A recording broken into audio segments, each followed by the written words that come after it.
Perkenalkan, nama saya Venita Krisanti Simbolon, NIM 120 220 070 dari kelas Perencanaan Wilayah kelas RC. Di sini saya akan menjelaskan tentang pembangunan wilayah berdasarkan pendekatan klaster. Dalam mata kuliah perencanaan wilayah ini diampu oleh Pak Asirin STMT. Adapun outline yang akan saya bawakan dalam penjelasan kali ini ada 9, yaitu teori kompetitif, teori klaster, pendekatan keunggulan kompetitif, faktor-faktor keunggulan daya saing wilayah, komposisi ekonomi wilayah berdasarkan skala klaster, peran klaster dan peningkatannya, manfaat klaster sebagai alat pengembangan ekonomi wilayah, strategi ekonomi, upgrading klaster, kebijakan pengembangan klaster. Adapun yang pertama yaitu teori kompetitif dan teori klaster. Di sini kita akan membahas tentang teori kompetitif terlebih dahulu. Michael Porter mengembangkan konsepsi yang berpengaruh tentang keunggulan kompetitif. Konsepsi yang dikembangkan Porter bertujuan untuk menjelaskan peran dan dinamika konsentrasi klaster industri dalam ekonomi nasional. Konsep yang dikembangkan oleh Porter dilatar belakangi atas lambatnya pertumbuhan ekonomi di Amerika Serikat dan adanya tekanan krisis ekonomi. Dan menurut Porter, pendekatan tradisional untuk pembangunan ekonomi tidak berfungsi akan hal itu. Pendekatan tradisional yang dimaksud seperti perbaikan lingkungan dan iklim bisnis, pembangunan industri-industri berteknologi tinggi dan pembangunan pertumbuhan yang tinggi dengan cara investasi pada infrastruktur oleh proyek kawasan industri tersebut. Oleh karena itu, Porter perlu membentukkan ulang model pengembangan ekonomi wilayah dengan memahami terlebih dahulu faktor-faktor penentu keunggulan kompetitif dan ekonomi global yang modern.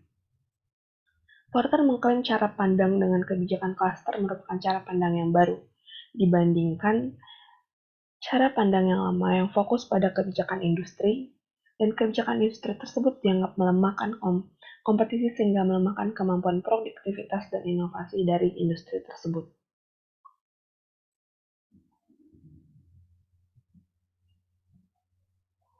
Usulan Porter akan arah baru pengembangan wilayah mencakup tentang pembangunan yang berfokus pada keunggulan kompetitif, bukan penciptaan lapangan kerja.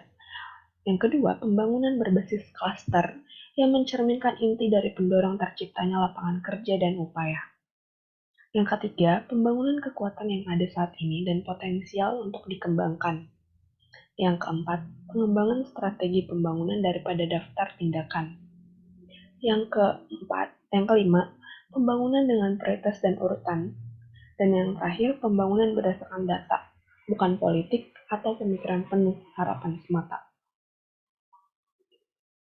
Porter menyarankan agar kebijakan pengembangan regional perlu fokus dalam pengembangan keunggulan kompetitif, yang dimana wilayah yang kompetitif adalah ketika perusahaan-perusahaan di wilayah tersebut beroperasi secara kompetitif atau dengan unggul atau memiliki daya saing yang tinggi. Keunggulan kompetitif tergantung pada produktivitas jangka panjang dan efisiensi pada sebuah lokasi untuk meningkatkan bisnis, produktivitas perusahaan dan pekerja, serta kemampuan untuk mencapai partisipasi warga yang tinggi dalam pekerjaan tersebut. Lalu, faktor-faktor yang menentukan keunggulan daya saing wilayah, di antara lainnya yaitu ada faktor endowment, yaitu sumber daya yang telah dimiliki oleh suatu wilayah seperti lokasi lahan, kesuburan tanah, iklim, sumber daya alam, bentangan alam, dan pemandangan alam, lingkungan penduduk, serta warisan atau cagar budaya. Yang kedua, keunggulan secara makroekonomi, yaitu berupa kebijakan moneter, pembangunan manusia, dan kelembagaan politik yang efektif. Dan yang terakhir, faktor yang terakhir yaitu keunggulan secara makroekonomi atau faktor secara mikro.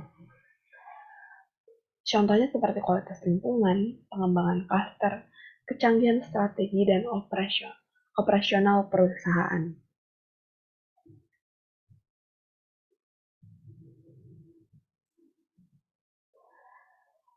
Nah, sekarang kita masuk penjelasan tentang teori klaster. Untuk mencapai suatu keunggulan yang kompetitif, Porter mengusulkan teori klaster. Pemikiran intelektual dari klaster yang paling tidak berasal dari Marshall, yang memasukkan bab menarik tentang eksternalitas lokasi industri khusus dalam bukunya yang berjudul Principle of Economy. Klaster adalah kelompok perusahaan yang saling berhubungan secara geografis dan secara langsung dan kelembagaan yang saling berkaitan dalam bidang tertentu, lalu dihubungkan oleh kesamaan dan hubungan yang saling melengkapi.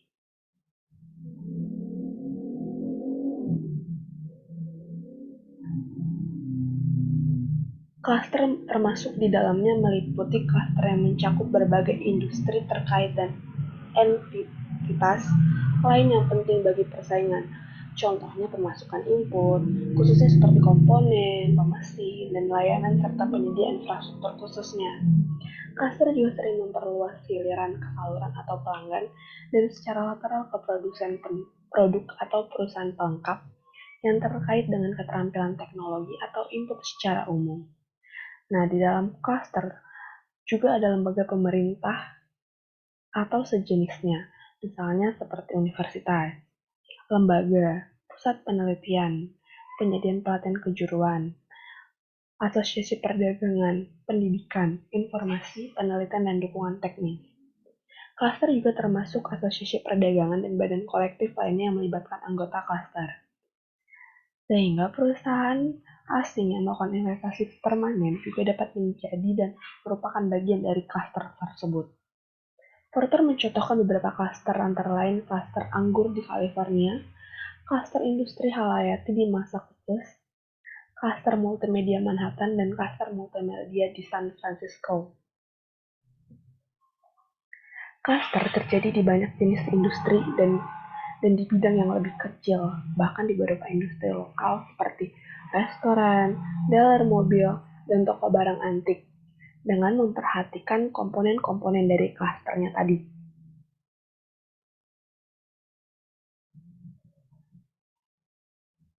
Komposisi ekonomi wilayah berdasarkan skala klaster dibedakan menjadi dua, yaitu klaster global dan klaster lokal.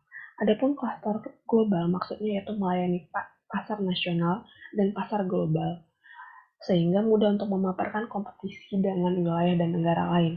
Sedangkan klaster lokal yaitu artinya melayani pasar lokal saja, sehingga sedikit terpapar kompetisi dengan wilayah lain di dalam negeri maupun luar negeri, seperti pasar-pasar internasional. Itu memiliki kompetisi-kompetisi yang tinggi, sedangkan pasar-pasar lokal yang hanya ada di Indonesia aja atau hanya ada di wilayah daerah lingkup kabupaten kota itu memiliki kompetisi yang kecil, daya saingnya juga sedikit dibandingkan dengan klaster-klaster global.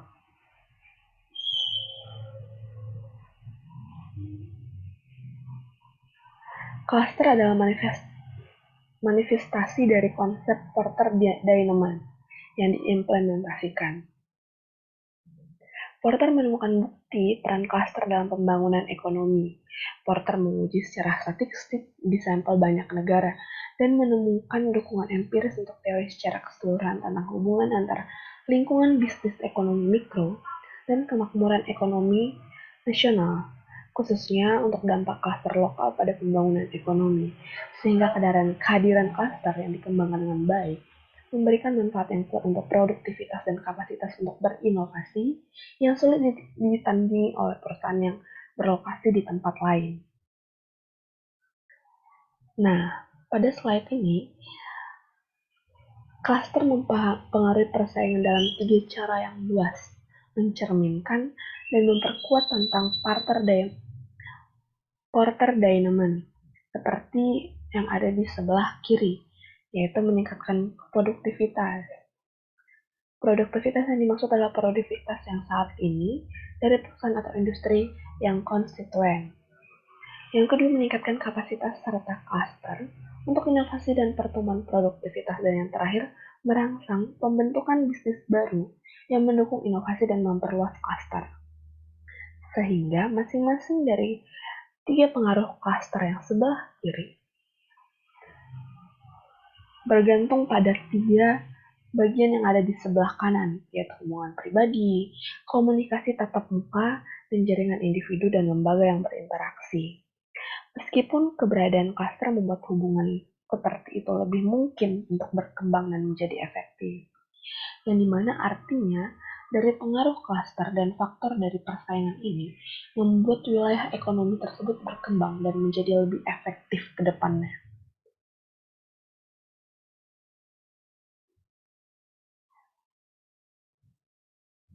Lalu, peran klaster dalam peningkatannya.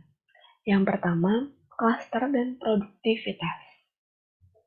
Para ahli telah berusaha menjelaskan konsentrasi perusahaan dalam hal ekonomi atau aglomerasi, sehingga telah dilemahkan oleh globalisasi pasar, ekonomi, sumber masukan, mobilitas yang lebih mudah, dan biaya transportasi dan komunikasi yang lebih rendah. Sehingga saat ini sifat ekonomi aglomerasi telah bergeser ke tingkat klaster dan jauh dari industri yang lebih sempit atau daerah perkotaan semata. Adapun klaster dan produktivitasnya, yaitu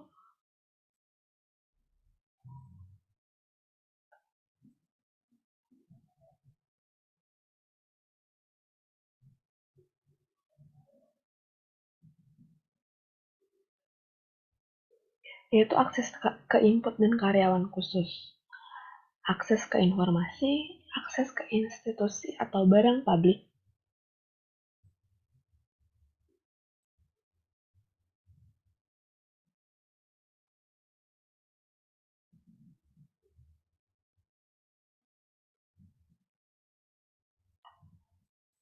insentif dan pengukuran kinerja dan kerjasama.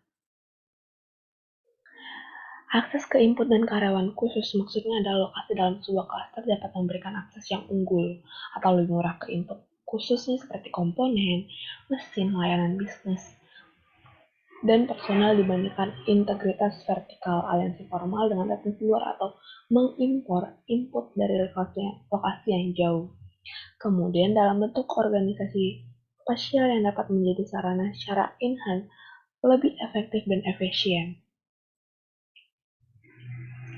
Akses ke informasi maksudnya pasar yang luas, teknis dan informasi khususnya terakumulasi dalam perusahaan dan lembaga lokal dalam sebuah cluster yang diakses lebih baik dan lebih rendah, memungkinkan perusahaan untuk meningkatkan produktivitas saat ini semakin mendekati batas produktivitas. Ini juga berlaku dalam aliran informasi antara unit perusahaan yang sama.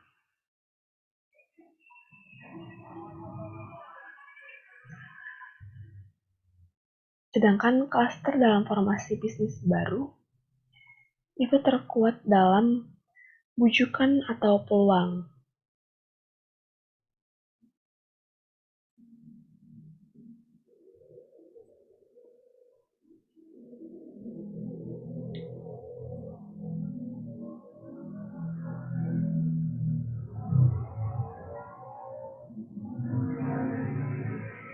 Peluang yang didasarkan di lokasi klaster diupayakan karena hambatan untuk lebih rendah daripada tempat lain. Aset keterampilan, input, dan staf yang dibutuhkan seringkali tersedia di lokasi klaster dan dikumpulkan dengan lebih mudah di sana. Contohnya, di kota A, lebih banyak pengrajin yang lebih unggul produktivitas atau lebih unggul mereka membuat suatu produk. Misalnya, di kota A ini terdapat SDM SDM unggul yang dapat memproduksi sepatu merek X, sehingga di daerah tersebut memiliki formasi bisnis baru untuk membuka bisnis baru di daerah tersebut.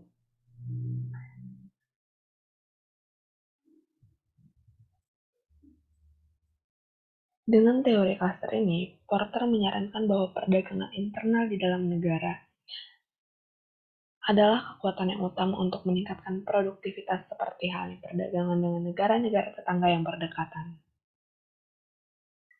Lalu ada klaster dan inovasi. Sama pentingnya dengan hal-hal yang lainnya, manfaat dalam produktivitas saat ini adalah peran klaster dalam inovasi pertumbuhan produktivitas. Apabila dilihat suatu perusahaan yang monoton dengan gaya-gaya model-model itu saja, bukankah itu membosankan? Maka dari itu, klaster dan inovasi sangat dipentingkan dalam ekonomi wilayah. Perusahaan dalam sebuah klaster seringkali terdapat sesuatu yang lebih jelas dan lebih cepat dalam memahami kebutuhan pembeli baru. Ini berguna untuk menarik konsumen-konsumen baru.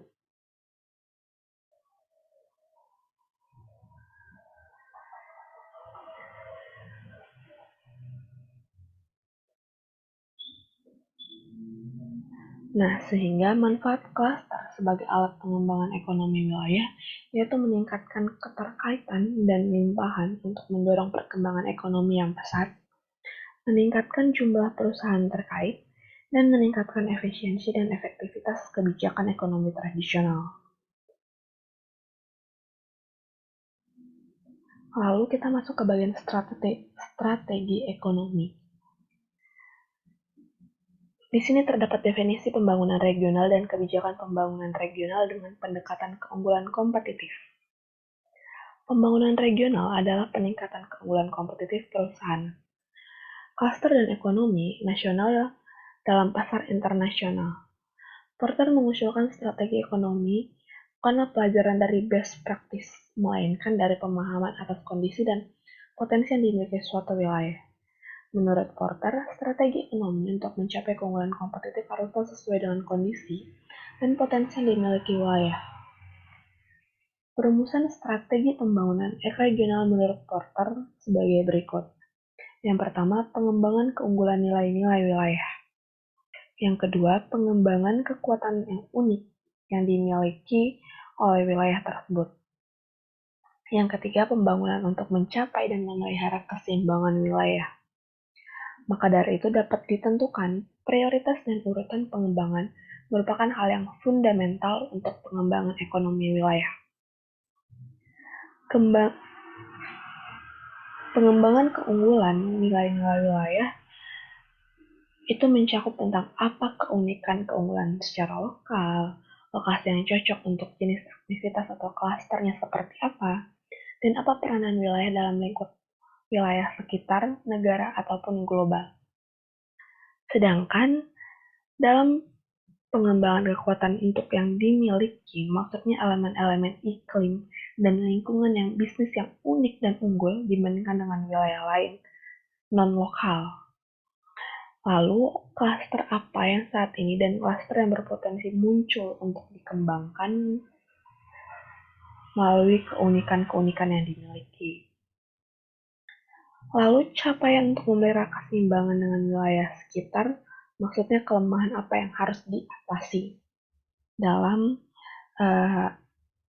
wilayah ekonomi tersebut.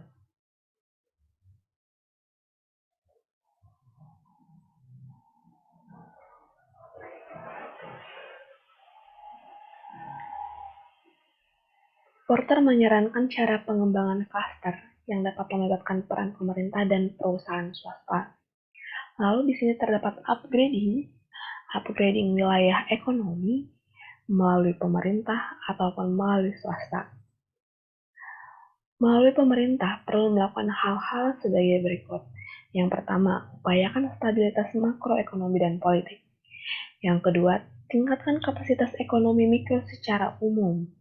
Contohnya melalui peningkatan kualitas dan efisiensi input untuk bisnis dan lembaga yang menyediakan seperti pengembangan tenaga kerja yang berpendidikan, infrastruktur fisik yang sesuai, dan infrastruktur informasi yang akurat dan tepat waktu. Yang ketiga, tetapkan aturan ekonomi mikro secara keseluruhan dan insentif yang mengatur persaingan antar perusahaan yang akan mendorong pertumbuhan produktivitas. Yang keempat, kembangkan dan implementasikan program tindakan ekonomi yang positif. KAS, program ekonomi yang panjang, atau proses perubahan yang memobilisasi pemerintah, pelaku bisnis, kelembagaan, dan masyarakat. Sedangkan yang kelima, fasilitas pengembangan dan peningkatan klaster. Dan yang keenam, dorongan, fasilitas, dan berikan insentif agar munculnya tindakan kolektif yang dilakukan oleh sektor-sektor swasta.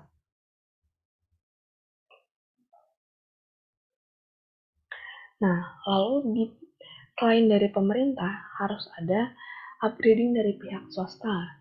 Yang pertama, memperbaiki kondisi faktor input termasuk penyediaan personel yang terlatih dengan tepat, kualitas dan kesesuaian kegiatan penelitian lokal di universitas, penciptaan infrastruktur yang disesuaikan dengan kebutuhan klaster, dan penyediaan informasi spesifik klaster. Yang kedua, menjalin hubungan kerjasama dengan badan pemerintah dan lembaga lokal dalam hal utilitas, sekolah, dan penelitian klaster, infrastruktur khusus publik seperti pelabuhan atau fasilitas penanganan, hubungan komunikasi satelit dan laboratorium pengujian. Yang ketiga, mengembangkan jaringan informal atau asosiasi perdagangan formal, konsorsium dan badan kolektif lainnya seperti asosiasi perdagangan dan badan kolektif yang memungkinkan berbagai biaya. Contohnya pusat penelitian bersama, laboratorium pengujian bersama, dan lain-lainnya.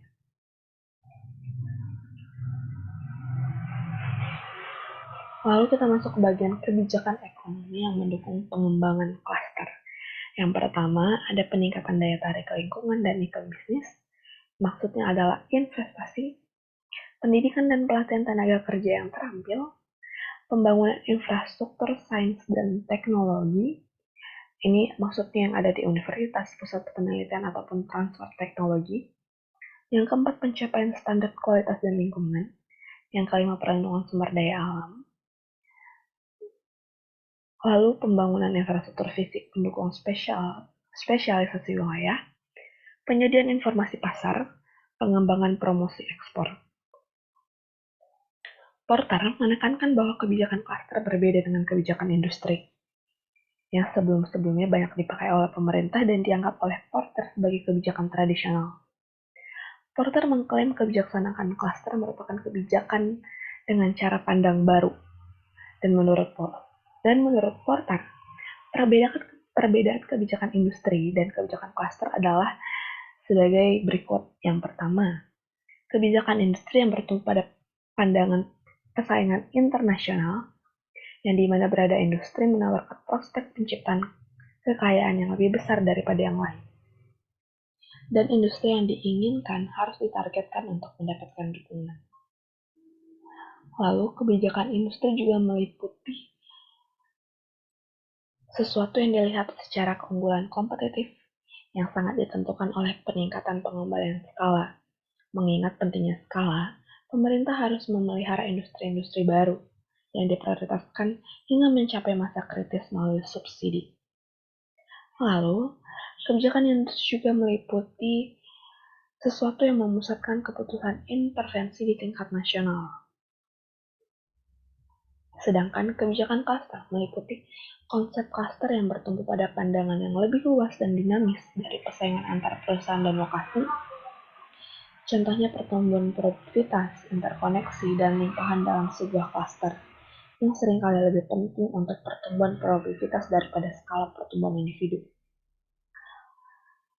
Lalu, alih-alih merekomendasikan pengecualian perusahaan asing, teori klaster menyerukan untuk menyebut mereka. Perusahaan asing meningkatkan eksternalitas dan produktivitas klaster. Lalu, kebijakan klaster juga menganjurkan pemblokiran impor. Teori klaster menekankan perlunya pembubaran pasar lokal yang tepat waktu dan mantap untuk impor yang meningkatkan efisiensi lokal. Kebijakan klaster mengakui pentingnya inisiatif di tingkat negara bagian dan negara lokal. Pemerintah di berbagai tingkatan harus merangkul mengejar keunggulan kompetitif dan spesialisasi.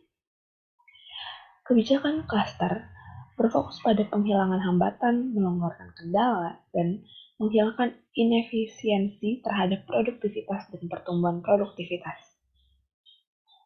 Kebijakan klaster juga dapat membantu memfokuskan prioritas dan membantu kebijakan dalam sains teknologi, pendidikan dan pelatihan, ekspor dan promosi investasi asing, dan berbagai bidang lainnya. Misalnya ada dalam klaster yang ada atau muncul. Teori cluster juga menyarankan peran baru bagi perusahaan seperti memperbaiki kondisi faktor input termasuk penyediaan personel yang terlatih dengan tepat.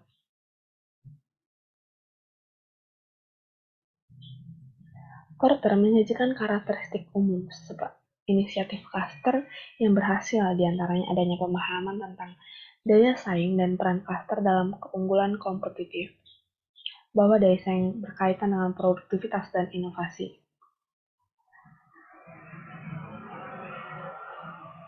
Batas cluster yang sesuai harus mencerminkan realitas ekonomi dan belum tentu batas politik. Sementara itu, berdasarkan elaborasi yang dilakukan oleh Pike terhadap karya-karya Porter,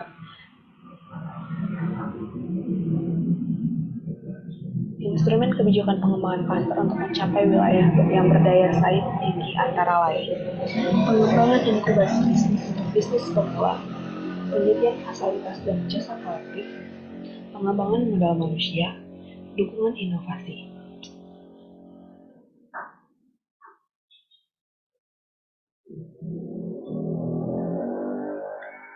Sekian presentasi yang dapat saya jelaskan terkait pembangunan wilayah berdasarkan klaster. Apabila ada kesalahan kata, saya mohon maaf dan pamit undur diri. Terima kasih.